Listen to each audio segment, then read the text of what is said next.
We've heard about the great science that can be done with humans on Mars, and we've heard about the technologies we need to make this happen. But there's something critical here, and that's the actual people that we're trying to get to Mars. Of why do we need people? Why can't we do this with robots? Just think about the Opportunity rover. It's been on the surface now for over a decade, which is completely amazing, returning science that whole time. But in that time, it's gone a little over 26 miles. So think about what a human brings to the equation. Mobility, flexibility, creativity. I'm a field geologist. I go out and study volcanoes around the world, and I really have this bias that it's going to take a trained field geologist out there on the surface of Mars to really accomplish the science. So our crews every day up on the International Space Station are working on how do we get that human health element? How do we get humans to stay healthy for that 7 to 8 month journey to Mars?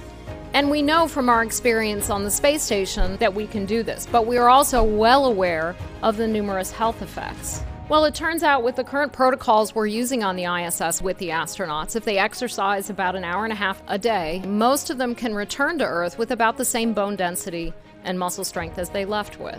Nutrition. A lot of how we stay healthy has to do with what we put into our bodies. How do we ensure that astronauts on that journey to Mars can have fresh food? So just in the past year, we've been running an experiment called Veggie, where we grew lettuce on the space station. The astronauts ate it. They said it tasted fine. So we're doing things to really push what we understand about plant biology, translate that into how plants behave in microgravity, to really understand better how we can grow plants in space. Ocular health. The astronauts have a syndrome where some astronauts come back with some visual impairment. So what is causing the ocular problems? We don't know. We're working on it every day on the ISS. Radiation is obviously one of our key issues because once we get out of the Earth's magnetic field, out in the vicinity of the moon, on the way to Mars, the astronauts are being subjected to both cosmic radiation, solar radiation.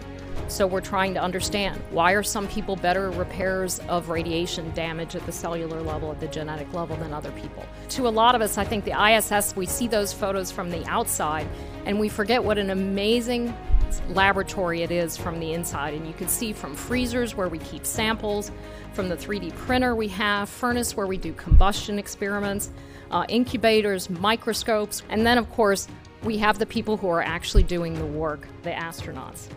So all of this is getting us to this point of getting humans ready to go on that long journey to Mars.